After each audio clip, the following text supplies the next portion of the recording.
What's going on, you guys? Back at it with another video for today.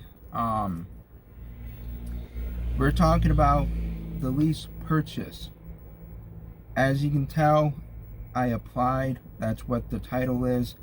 So I applied to get onto the lease purchase, and I'm kind of going to break down the numbers on the truck I'm looking at, what my numbers will be. Every truck is going to be different, because whether if you get a newer truck, an older truck, you kind of get the idea. So the first thing is first, you got to call up a leasing specialist. There's two people, Heather and Deanna. Deanna works on the West Coast. Heather works on the East Coast. Because I operate on the East, I work with her. And you have to be with the company, I think, for 90 days before you can be qualified. And I'm not sure if you have to have a full total 1 year of driving. I'm not quite sure, but I can find out. Also, here's some things that they take in consideration when you apply for the lease purchase. So there's three things. They look at your productivity. How many miles are you running? Are you running 9, 10,000 miles, 11,000 miles? They want you to be above the 9,000 mile mark. That's where they want you to be, no less than like 9,000. Also, they take in consideration your fuel mileage. So if you're at 6 miles per gallon, 5.8, they're going to probably have you work on that, try to get that up a little bit. Watch how fast you're going, where you're fueling, how much fuel you're putting in, how much idle time you're burning. That all takes into consideration. The last thing they look at is your SMART score. So to be on the lease purchase side, owner operator side, whatever you want to call it, you got to be below a 50 point SMART score. If you're above that, they're going to have you work on that with your terminal manager, your dispatch, your driver manager. They're going to work with you so you can bring that down. Once you get all that approved, you go through some questions, some basic stuff, asking just what questions that they got, so they can kind of see on a better idea if it's going to be a good fit. For example, if you have $4,000 or $3,000 worth of expenses at home, you know, they just want to make sure they're going to put you up for success. They don't want you to jump into it going to fail or not make money. With that being said, we're going to break down the truck that I'm looking at and what the cost is. What am I going to make, you know, per mile, per my gross, my net, all that good stuff. So I am looking at, every month they got specials on trucks that they want to get rid of, so they can put new inventory in. It does not necessarily mean it's a bad truck. They're just trying to get them out so that way they can bring the 2016, 17 trucks into the fleet. That's all they're doing. This could be an advantage for you. Here's why. So let's say you want to get a 2016 and up truck. You're going to have to put $500 down. That is a deposit. It is a no money credit check. So you can walk away from it, but majority of the guys or girls, they don't, because they're going to lose a lot of money if they walk away from it. But if for some reason you get sick, you have to get off the road, it's not going to hurt you. You just walk away from it.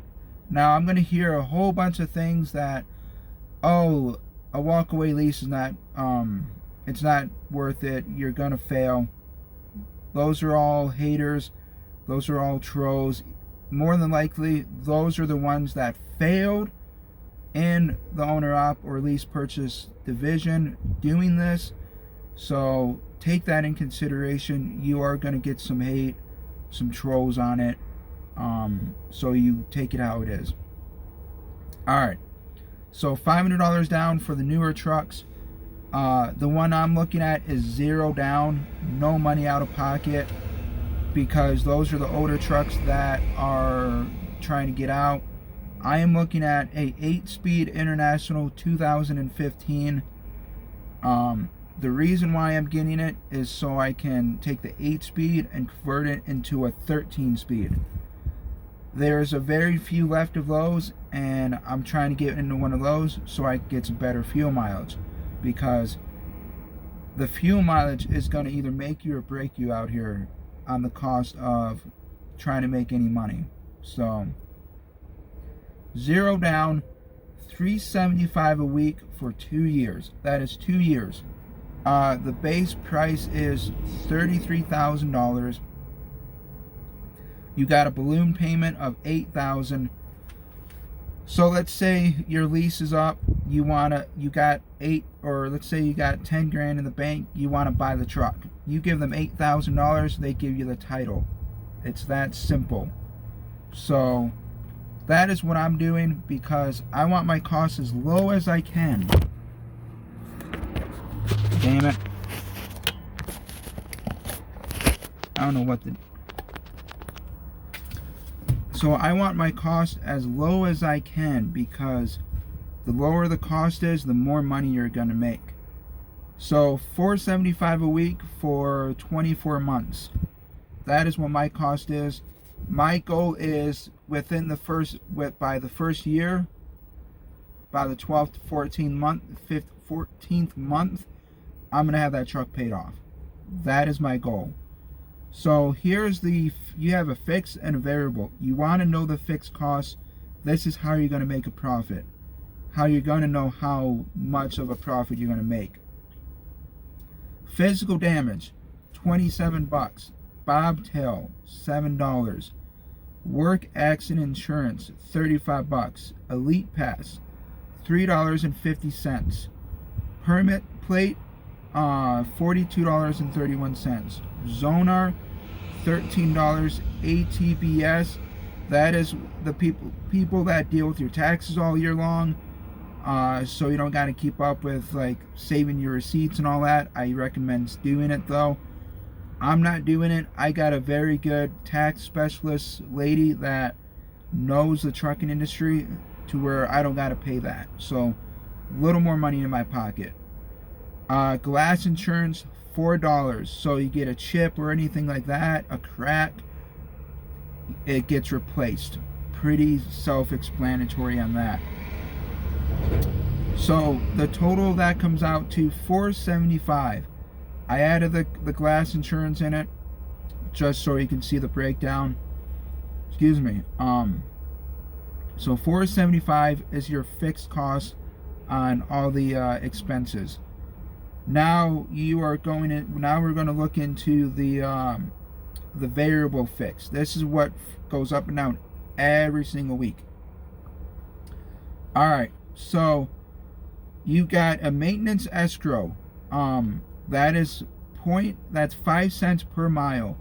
So I did this at a 2,700 mile week, steady 2,700 mile week. You're at $135. 7 cents goes in your maintenance repair program. So let's say you got $4,000 in that program. You have let's say you have tires you need replaced. They take it right out of there. You don't got to pay out of pocket at all. Your IFTA and road tax, that is 3 cents per mile per week at $81. So your fixed cost for that is $405. So now we add your fixed cost with the variable fixed cost, and this is how you're going to get your total, plus or minus depending on the miles, but I'm basing it off of 2,700 miles.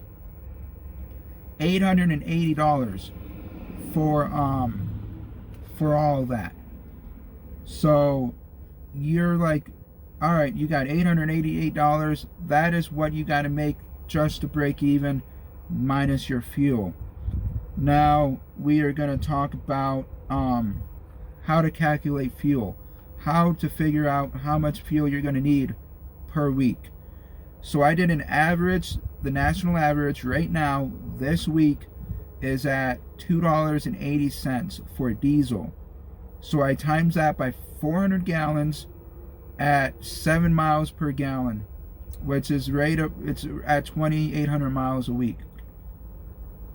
You're looking at $1,120.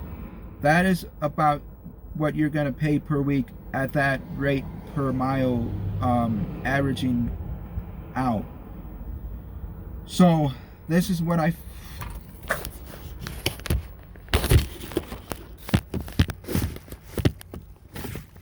hold on. This damn thing, I swear, this phone mount is going to be the death of me. Alright, so we figured out your fixed cost rate, we figured out your variable rate, which is your maintenance repair program, and we kind of gave an idea on fuel. You want to know all this before you jump into it, because if you're not going to make a profit, there's no reason to jump into it. So at $1.37, including the fuel surcharge, this is what I came up with. So at $1.37, times that by 2,800 miles, I just rounded up a little bit just to make it a little easier. You're looking at $3,836 is your gross. So that's your gross. That is pretty darn good for a 2,800 mile week. You should easily, on the reefer side, pull in 2,800 miles a week, average, give or take. Things happen, but that's what you should pull in. Now, we're going to take the fuel cost, which is $1,120, add the $880 onto that, which comes out to it came out to $2,000. So now you're minusing that $3,836 minus $2,000, because this is kind of just the average what I'm going off of, and it's $1,836. I'm not sure if we can kind of see it. There's the numbers. It's a little messy there. My handwriting's not the best, but that you get the idea. So that is your take home. That is your net. So now we just made, for that 1 week, $1,800. Round it out to $1,800. You got to pay yourself. But before you pay yourself, you got to pay taxes. Every quarter or yearly, whatever you do, you got to pay taxes. This is how I do it. So point 20, I didn't do the math on it, so I'm kind of just going to go just right off of my head. I'm probably going to say about let's say $500. You put away $500 a week for until your tax time comes. You want to put more money in there than less money. That's how I'm doing it. So now you are at $1,336 is your net. That's how much the truck made. That's not bad. And like I said, I did 500 on the high end, just because you don't want to at the end of the year be like, oh man, I got to take $2,000 out to pay on taxes.